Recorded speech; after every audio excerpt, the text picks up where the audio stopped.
ஜாதி இல்லை பேதம் இல்லை சீர்வரிசை தானும் இல்லை காதல் ஆதி இல்லை அந்தம் இல்லை ஆதாம் ஏவாள் தப்பும் இல்லை காதல்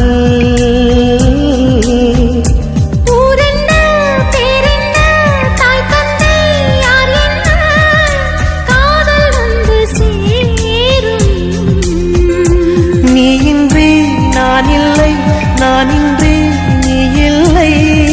காதல் மனம்